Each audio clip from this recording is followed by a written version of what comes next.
तो दोस्तों आज मैं एक्सप्लेन करने वाला हूँ नेटफ्लिक्स के ऊपर हाल ही में रिलीज हुई एक बहुत ही बढ़िया सुपरनैचुरल हॉरर मूवी को, जिसका नाम है द वाइकिंग वुल्फ। उम्मीद करता हूँ कि आपको ये जरूर पसंद आएगी। ये जो मूवी है वो नॉर्स माइथोलॉजी के ऊपर बेस्ड है। उम्मीद करता हूँ कि आपको मजा जरूर आएगा। लिए अब बिना किसी देरी के चलते हैं सीधा वीडियो की तरफ। तो मूवी की शुरुआत होती है 11th सेंचुरी से, जब वाइकिंग्स की एक टोली प्लंडर नॉर्मैंडी जाती है, जहां पर वो लूटपाट और कत्लेआम करते हैं। वहां पर वो सभी मॉन्क्स को मारने लगते हैं, लेकिन तभी वहां पर उनको एक सीक्रेट लॉक्ड रूम मिलता है, जिसके बारे में वो मॉन्क से पूछते हैं और वो उनसे रिक्वेस्ट करता है कि वो इस रूम से दूर रहें। उन्हें जो कुछ करना है वो करे, लेकिन इस रूम को कभी भी ओपन ना करें। लेकिन वाइकिंग उस मॉन्क को मारकर उस रूम को जबरदस्ती ओपन कर लेते हैं और वहां पर उन्हें कोई सोना चांदी नहीं मिलता, बल्कि एक वुल्फ का बच्चा मिलता है, जिसे वो छोड़कर वापस जाने लगते हैं। लेकिन उन्होंने एक काफी भयानक चीज को आजाद कर दिया था, तो वो उनका पीछा करती है और घर पहुंचने से पहले ही वो सब मारे जाते हैं। और नॉर्डिक वुड्स या फिर नॉर्वेजियन वुड्स में तब से ही इविल ने अपनी जगह बना ली थी।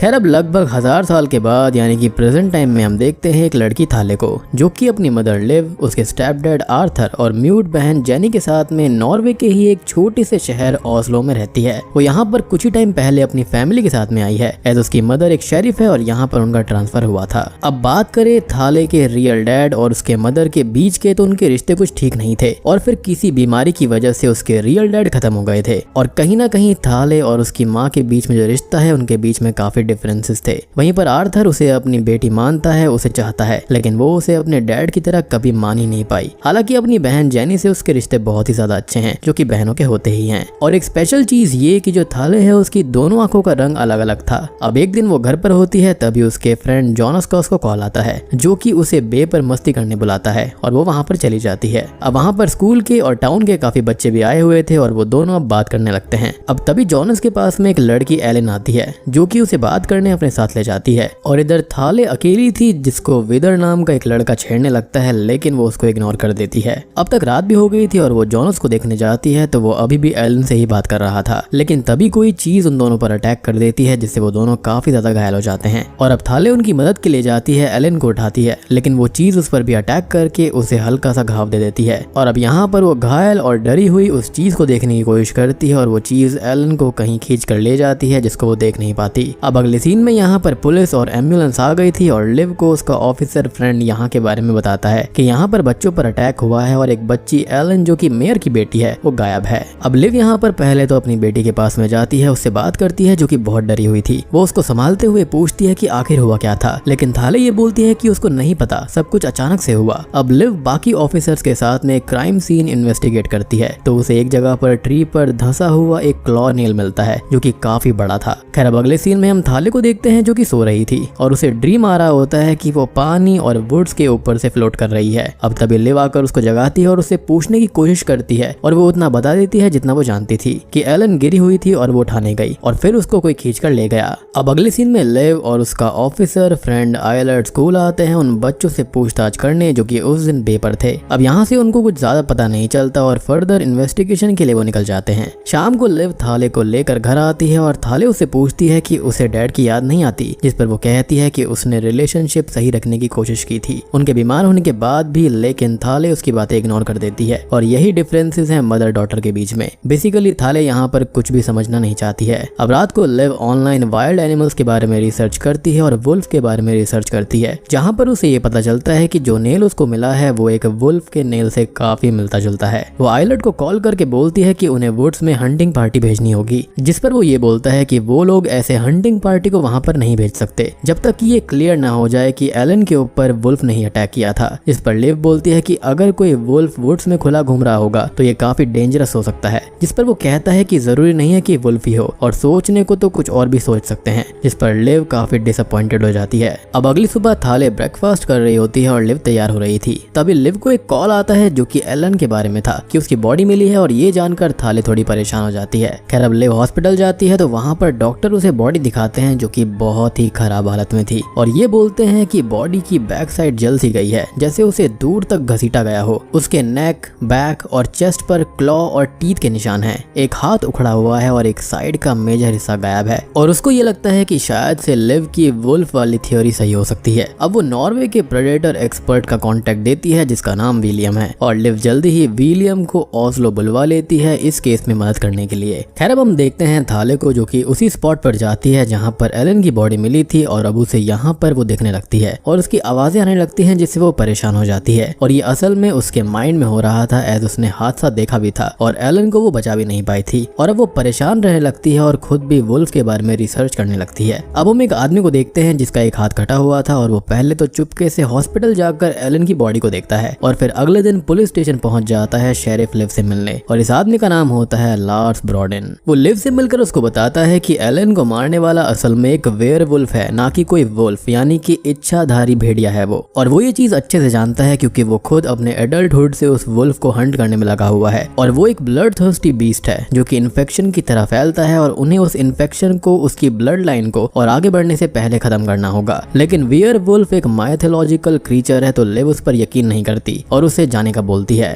जिस पर वो उसे अपना एड्रेस देते हुए बोलता है कि वो उस वुल्फ के मरने तक यहीं रुका है तो जब भी लिव को उसकी जरूरत हो वो आ सकती है। और जब वो अपनी टीम के साथ उसको हंट करने जाएगी तो वो अपनी नॉर्मल बुलेट लेकर ना जाए क्योंकि उनसे कुछ भी नहीं होने वाला। और अब वो एक बुलेट पैक को उसकी कोट की पॉकेट में रख देता है और उसको एक बुलेट दिखाता है जो कि असल में सिल्वर की थी। और जैसे कि हमने मूवी से देखा है कि इस तरह के भेड़ियों को मारने के लिए सिल्वर काफी काम आता है। अब हम देखते हैं थाले को जो कि जॉनस से मिलने एक कैफे में जाती है और वहाँ पर विदर और उसके कुछ दोस्त आकर उसका मजाक उड़ाते हैं, उसके घाव के बारे में उल्टा सीधा बोलते हैं जिससे परेशान होकर वो वहाँ से चली जाती है। अब घर आकर वो अपना घाव देखती है जो कि ठीक ही नहीं हो रहा था और उसकी मदर उससे बात करने आती है लेकिन वो उनसे बात नहीं करती और उनसे चिढ़ने लगती है और लिव उससे कहती है कि उसने क्या फेस किया है अपने रिश्ते में सब कुछ थाले को नहीं पता इसलिए वो नहीं समझ सकती, लेकिन वो उसकी बात नहीं सुनती।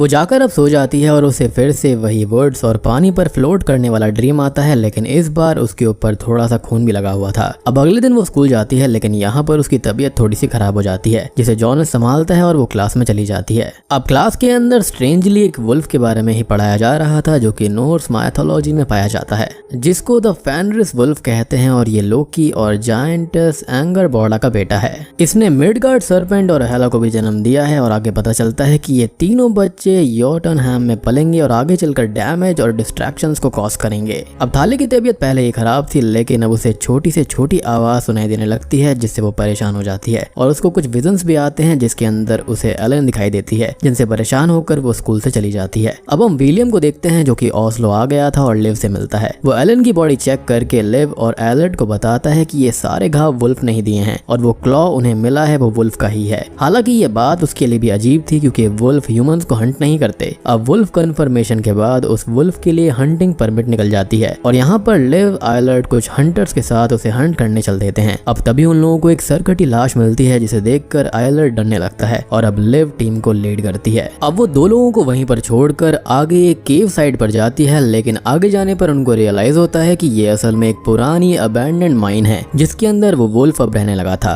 अब वो अंदर जाती है और लैडर से नीचे जाने लगती है लेकिन फिसलकर नीचे गिर जाती है और नीचे उस सरकटी बॉडी का सर भी मिल जाता है। अब इधर इन लोगों के पास में वो वुल्फ आता है और उन पर अटैक करते हुए उनको खत्म कर देता है। वो उस माइन पर आता है और पहले तो एलर्ट को घायल करता है और बाकी लोगों को मारता है और अब अंदर जाता है लिव को खत्म करने। वो साइज में बहुत ही बड़ा, एग्रेसिव और काफी डरावना था और लिव फिसल कर नीचे गिर जाती है जिससे उसकी रिस्ट टूट जाती है। अब तभी वो उसकी ओर बढ़ता है उसको खत्म करने के लिए लेकिन वो उसको शूट करती है जिसका कोई भी फायदा नहीं होता और बुलेट्स भी खत्म हो जाती हैं। और अब वो अपनी पॉकेट से उन बुलेट्स को निकालती है जो कि सिल्वर की थी। वो उस बुलेट्स को उस पर शूट करती है और वो वुल्फ उस पर अटैक करता है जिसके साथ ये सीन यहीं पर शिफ्ट हो जाता है। खैर अब हम लिव को एक हॉस्पिटल में देखते हैं जहाँ पर उसके हाथ का इलाज हो गया था और एलर्ट इमरजेंसी रूम में एडमिट था जो कि हंटिंग टीम में से आखिरी मेंबर था। लिव अब बाहर आती है जिससे एलन की मदर और मेयर थैंक्स बोलते हैं क्योंकि उसने उस वुल्फ को खत्म कर दिया था। लेकिन कैसे, तो इसका जवाब हमको आगे मिल जाएगा। और वुड्स में ये एक ही वुल्फ था जो कि खत्म हो चुका था जिसे सब राहत की सांस लेते हैं, लेकिन ऐसा नहीं होता।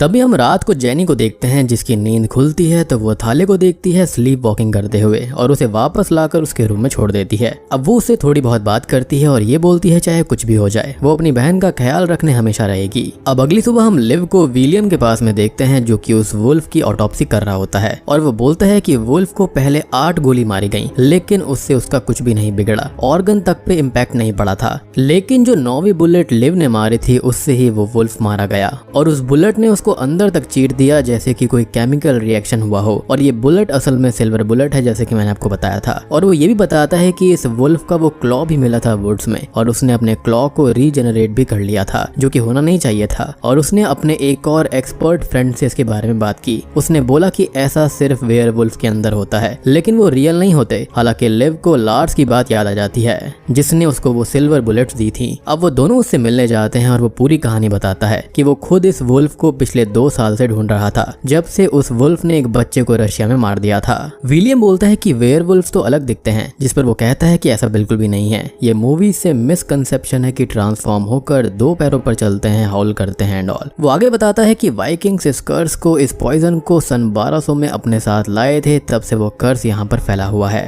पहले के जमाने में लोगों ने एनिमल से पावर्स लेने की बहुत कोशिश की, कभी सैक्रिफाइस वाले रिचुअल किए तो कभी एनिमल्स के साथ में क्रॉस ब्रीडिंग करी, जिससे ये कर्स बढ़ता गया। एक छोटा वुल्फ भूखा, खून का प्यासा और क्रेजी होता है, लेकिन बड़े होने के बाद में वो नॉर्मल वुल्फ्स के साथ मिलकर यहाँ से वहाँ घूमता रहता है, और वो अलग अलग जगह जाकर शिकार करते हैं। और जिसको मारा गया है वो एक ओल्ड वेयरवुल्फ था। वो आगे बोलता है कि ये जो वुल्फ है ना, ये कर्स इन्फेक्शन की तरह फैलता रहता है, और जिसके अंदर ये पहुंच जाता है वो धीरे धीरे चेंज होता है, उसका बिहेवियर बदलता है, एनिमल जैसा उसका चेहरा होने लगता है, और एंड में वो पूरी तरह से वुल्फ बन जाता है। और ये कर्स और इन्फेक्शन रोकने के लिए इस वुल्फ ब्लड लाइन को खत्म करना बहुत जरूरी है। अब तभी हम लिव की बेटी थाले को देखते हैं, जिसे जॉनस का मैसेज आता है और वो उससे मिलने चली जाती है सबसे छुपकर। खैर अब वो दोनों एक जगह पर बैठे हुए बात कर रहे थे, और तभी अचानक से ही थाले चेंज होने लगती है और आधी ट्रांसफॉर्म होकर उस पर अटैक कर देती है। अब अगली सुबह लिव को कॉल आता है, जिससे जॉनस की खबर मिलती है, और वो स्पॉट पर पहुंच जाती है। वहीं पर घर के ही वर्कशॉप में थाले सो रही थी, जिसके मुंह से जॉनस की फिंगर निकलती है, जिसे उसने आखिरी नाइट मार दिया था। और उसके ड्रीम में इस बार हम उसे पूरी तरह से ब्लड में भीगा हुआ देख पाते हैं। तो असल में ये एक सिंबल था कि वो अब कुछ से कुछ और ही बन रही थी। आपको याद होगा कि उस वुल्फ ने उसको घाव दे दिया था, जिससे उसके अंदर भी ये इन्फेक्शन, ये कर्स फैल गया था। अब वो बहुत ही ज्यादा परेशान हो जाती है, और उसका चेहरा भी बिल्कुल जानवर जैसा हो गया था, और वो सबसे दूर जाने का डिसाइड करती है। वो उस क्राइम स्पॉट पर भी थोड़ी बहुत नजर रखती है और समझ जाती है कि उसने बहुत बड़ी गलती कर दी है। लिव अब जॉनस की बॉडी और स्पॉट को इन्वेस्टिगेट करती है और विलियम से टेस्ट करवाती है, और अब जॉनस के पास मिले हुए सलाइवा से ये कंफर्म हो जाता है कि उसके अंदर ह्यूमन डीएनए भी है, मींस कि उस पर एक वेयरवुल्फ ने ही हमला किया था। अब इधर हम लार्स को देखते हैं, जो कि हॉस्पिटल आकर आइलर्ट का लाइफ सपोर्ट सिस्टम बंद कर देता है, क्योंकि उसके ऊपर भी उस वुल्फ ने घाव छोड़ दिया था, जिससे वो भी कभी भी ट्रांसफॉर्म हो सकता था, और इस कर्स को रोकने के लिए उसने ऐसा किया, और यहाँ पर आइलर्ट मारा जाता है। अब थाले यहाँ पर एक बस से भाग रही होती है, लेकिन आज की रात फुल मून की नाइट होती है, तो अब वो पूरी तरह से वुल्फ में ट्रांसफॉर्म हो जाती है और कर्स पूरा हो गया था, और अब वो बस के बहुत सारे लोगों को जान से मार देती है। लिव को उस बस के एक्सीडेंट के बारे में पता चलता है, तो वहाँ पर वो जाती है, और यहाँ पर उसे थाले के कपड़े मिलते हैं, जिससे वो समझ जाती है कि वही वेयरवुल्फ है, और विलियम भी वहाँ पर आ चुका था।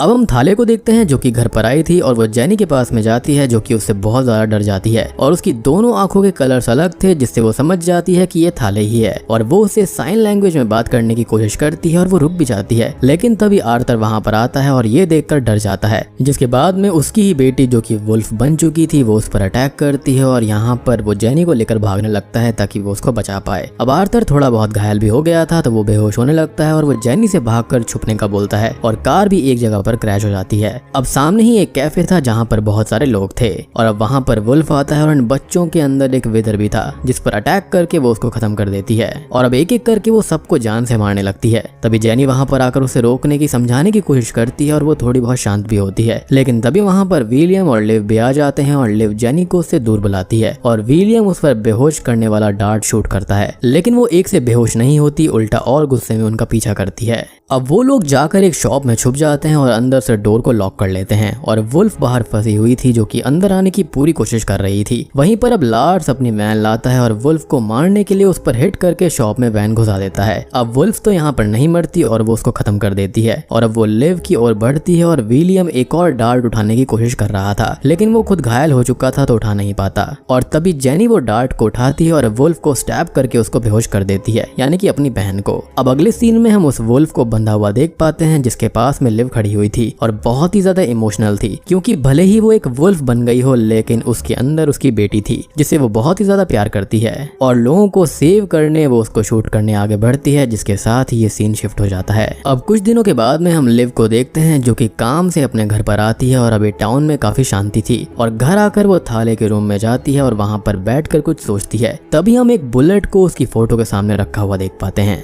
और बूम, इसी के साथ में ये मूवी यहीं पर खत्म हो जाती है। तो दोस्तों ये थी वाइकिंग वुल्फ मूवी की कहानी जो कि हाल ही में नेटफ्लिक्स के ऊपर रिलीज हुई थी। अब देखो बात करें एंडिंग सीन के बारे में तो यहाँ पर लिव ने थाले की फोटो के सामने बुलेट रखी हुई थी, वो भी अनयूज्ड बुलेट थी वो। तो इसका एक सिंपल सा मतलब ये हो सकता है कि उसकी याद में उसने वो रखी हुई थी, या फिर ये हो सकता है कि ये बुलेट वही बुलेट है जिससे वो उसको शूट करने वाली थी लेकिन अपनी बेटी को वो मार नहीं पाई। और हो सकता है कि वो वेयरवुल्फ थाले आज भी जिंदा हो और वुड्स में कहीं पर पल रही हो, घूम रही हो, क्योंकि आपको याद होगा कि वो खुद वहां से दूर जाना चाहती थी। तो हो सकता है कि वो वहां से दूर चली गई होगी। तो इसका सिंपल सा मतलब ये है कि दुनिया अभी यहाँ पर सेफ नहीं है और ये कर्स यहाँ पर फैलता रहेगा। सबसे बड़ी बात कि उसने कितने सारे लोगों को काटा था, कितने सारे लोगों को मार दिया था। तो हो सकता है कि वो लोग भी वेयरवुल्फ में ट्रांसफॉर्म हो जाएंगे। तो इस टाउन के अंदर फिलहाल तो शांति है लेकिन आगे आने वाले टाइम का कुछ भी नहीं पता। और यही रीजन था कि उन मॉन्क्स ने उस वुल्फ को वहीं पर बांध कर रखा हुआ था,